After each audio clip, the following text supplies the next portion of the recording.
सर्दियों का मौसम था। रात के करीब 12 बज रहे थे। सरहद अपने बिस्तर से उठी और सीधे अपने नंदोई की रजाई में जाकर घुस गई और फिर रजाई में घुसने के बाद प्यार भरी हरकतें करने लगी। तभी अचानक नंदोई की नींद खुली और फिर उसने देखा कि उसकी सरहद उसके साथ वो सब हरकत कर रही है।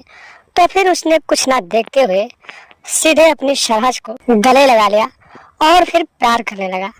नमस्कार दोस्तों, आप सभी प्यारे दर्शक बंधुओं का एशियन क्राइम अफेयर चैनल में स्वागत है।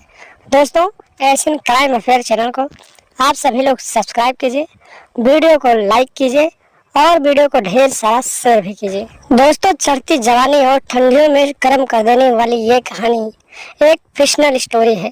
फिक्शनल स्टोरी बनाने का पर्पज यही है कि आप सभी प्यारे बंधुओं को ये स्टोरी सुनाकर आप लोगों को सावधान और सतर्क करना है। तो दोस्तों, आप लोग वीडियो को पूरा जरूर देखें। दोस्तों, राहुल नाम का एक व्यक्ति था जिसकी शादी हो गई थी। उसकी पत्नी का नाम राधिका था। जब राहुल की शादी राधिका से हुई तो उसकी शादी को हुए 5 साल हो गए और 5 साल के बाद उसे कोई भी बच्चा नहीं था।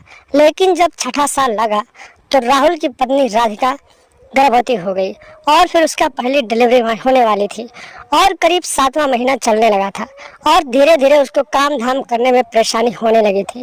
तो उसकी पत्नी ने राहुल से कहा कि तुम मेरे मायके चले जाओ और फिर मेरी माँ को ले आओ, ताकि वो रहेगी तो घर का काम धाम देख लेगी, मुझे बहुत परेशानी होने लगी है। और फिर राहुल बोला कि ऐसा क्यों, तुम्हारी माँ को क्यों लाऊं, किसी और को ले आऊं। फिर उसकी पत्नी बोली कि ठीक है, तुम जाओ, जो वहां से आएगा उसको ले आना।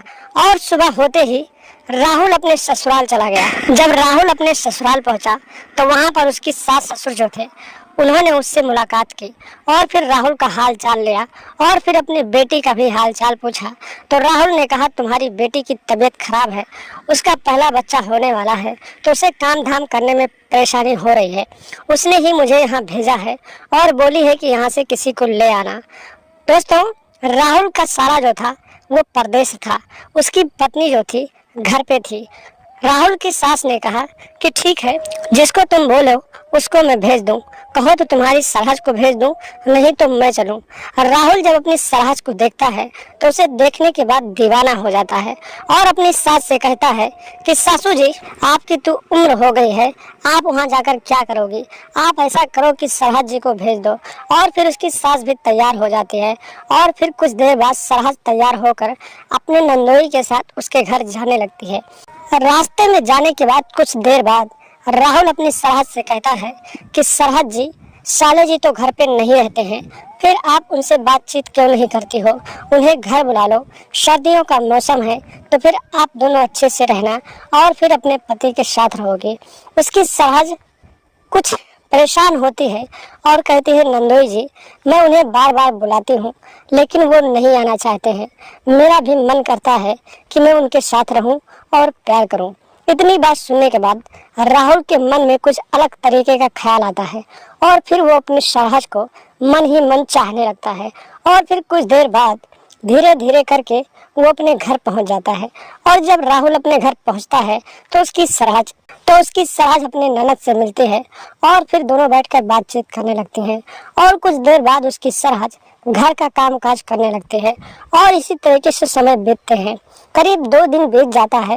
नंदोई और सरहद की निगाहें मिलने लगती हैं, लेकिन दोनों एक दूसरे से अपने मन की बात नहीं कह पाते हैं। सरहद भी अपने नंदोई के साथ रहना चाहते हैं और नंदोई भी अपने सरहद के साथ रातें बिताना चाहता है, लेकिन दोनों एक दूसरे से कहने से डरते हैं और इसी तरीके से समय बीतते हैं। एक दिन की बात होती है, रात के करीब 12 बज रहे होते हैं। सर्दियों का मौसम होता है, काफी तेज ठंड पड़ रही थी। राहुल अपने कमरे में रजाई ओढ़कर लेटा हुआ था। तभी अचानक सरहद इतना व्याकुल होती है कि वो उठती है और फिर अपने नंदोई की रजाई में घुस जाती है और फिर उसके साथ हरकत करने लगती है। और फिर जब वो हरकत करने लगते हैं तो राहुल की नींद खुलती है और जब नंदोई की नींद खुलती है तो वो सोचता है कि आखिर मेरी पत्नी तो गर्भवती है, आखिर ये सारी हरकत कौन कर रहा है। फिर वो समझ जाता है कि ये सारी हरकत उसकी सरहद कर रही है और फिर वो कुछ ना देखते हुए सीधे अपनी सरहद को बाहों में भर लेता है और फिर दोनों प्यार करने लगते हैं। प्यार करते करते कुछ देर तक यही सब होता है और फिर दोनों का यह रिश्ता आगे बढ़ जाता है और फिर दोनों अवैध संबंध भी बनाने लगते हैं और इसके बाद दोनों चोरी चुप के इसी तरीके से मिलने लगते हैं। तो दोस्तों, सावधान रहे, सतर्क रहे, क्योंकि इस तरह के लोग आपके भी आसपास होंगे। और अपने घर के परिवार को कहीं भेजने से पहले इतना सोच ले कि आखिर वहाँ पर आपका परिवार सुरक्षित रहेगा कि नहीं रहेगा। तो दोस्तों, आप लोग सावधान रहें, सतर्क रहें और लगातार ऐसे लोगों से दूरी बना कर रखें और हमारे वीडियो को देखते रहें। और चैनल पर नए हैं तो सब्सक्राइब कर लें और वीडियो को एक लाइक जरूर कर लें और हमेशा हमारे साथ बने रहें और देखते रहें एएसएन क्राइम अफेयर।